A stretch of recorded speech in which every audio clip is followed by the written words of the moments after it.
Okay, boys and girls, time for story time. This should be the last section of Keena Ford and the second grade mix-up. I'm really liking this story so far. Hope you are too. In the last section, Keena had just gone to Mr. Lemon for timeout section, so she got in trouble for going in Miss Henson's classroom, and then she made Miss Campbell really upset by telling her that she thought the other classroom would be more fun. So she'd just written a letter, a very heartfelt letter, about how much she loves Miss Campbell's class and how she was really sorry that she hurt her feelings and even drew a broken heart. So let's see what happens next. I showed my note to Mr. Lemon. Then I started to talk. Sometimes when I have to go to Mr. Lemon's class, all my thoughts come out there. I told him that Lenny Barry and I were going to be friends again. I told him about how Eric had lied to me about Mrs. Henson's class. I said that I didn't understand why Eric could make up all those stories. Mr. Lemon said, "Well, Miss Ford, has anyone ever gotten to do something that you wanted to do but couldn't?" I said, "Yes." I said, "Everyone got to go to Lenny's birthday party but me." And how did that make you feel?" Mr. Lemon asked. "Jealous," I told him. "So how do you think Eric feels about your very exciting class and your new friendship with Lenny Barry?" I only had to think for about 3 seconds. "Jealous," I said again. And then I asked Mr. Lemon if I could write one more note. "Dear Eric," I wrote, "I'm very sorry if I made you feel jealous about my teacher. I'm also very sorry if I made you feel jealous of Lenny Barry. You are still my very best friend. Love, Keena Ford."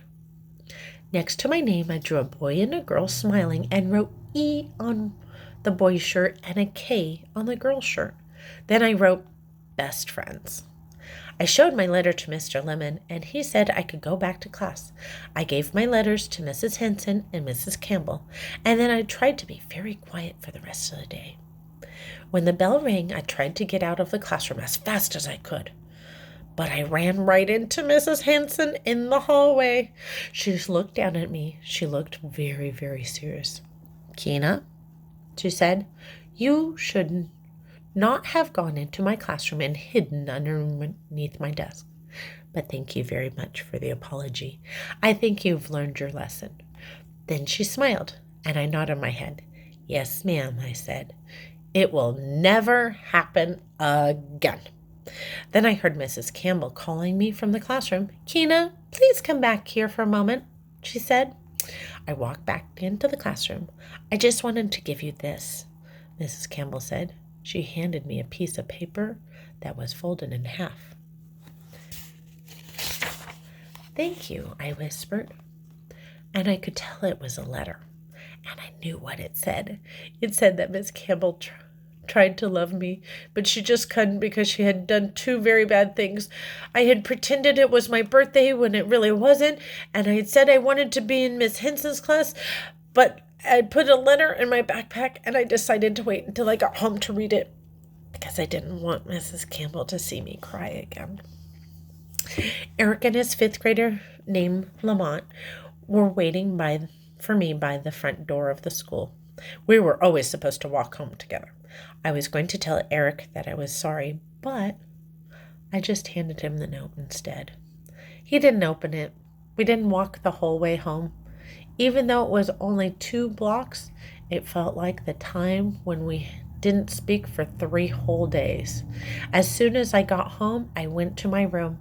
I got Mrs. Campbell's letter from my backpack, and I started to read it. Ooh, what do you think it's going to say? Do you think Mrs. Campbell's going to be really upset still? "Dear Keena," it said, "I forgive you. It is always good to say you're sorry when you make a mistake. Please remember the rules next time. I know you will try. Love, Miss Campbell." And next to her name, she drew a smiley face. A smiley face meant that Miss Campbell didn't hate me after all.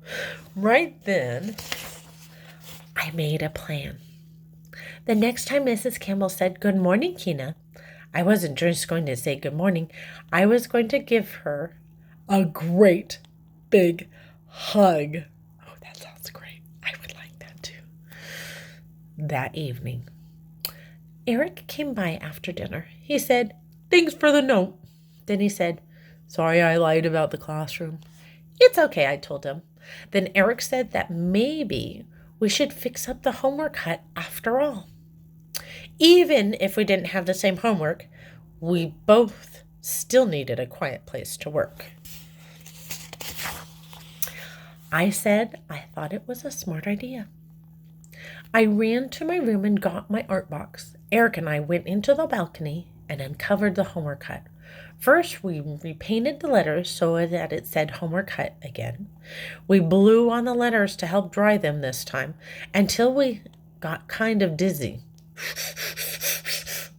Before we put the cover back on the homework hut, we sat inside it just to test it out. Then I said maybe we should make some rules for our homework hut. The first rule of the homework hut, I said, is that you can chew gum here. And the second rule, Eric said, is that you can write in pen. Ooh. Here, I wanted to show you the picture. There they are working together. They're pretty good friends. I like those guys being friends. Last section. Are you ready? Saturday, September 4th, 11:30 a.m. It is Saturday. Brian is in D.C. practicing for basketball tryouts already, and I'm at Dad's house. This morning when Dad picked me up, he asked Mom, "How was Kina's first week of second grade?" My heart started to beat fast when I waited for Mom to answer. She put her arms around me and gave me a squeeze. "I think Kina has already learned quite a lot in second grade," Mom said. She smiled at Dad, and then at me. "I'll let her tell you all about it." I smiled back at Mom, and she gave me a big hug. "Have a good weekend, Valentine," she said. Dad and I walked outside to his car. I can't wait to hear all about second grade," he said. I told him we should probably go out for coffee to talk about it. It's going to be a very long story. The end. That's it, guys. The end of this story. Be back for the next one. See you later.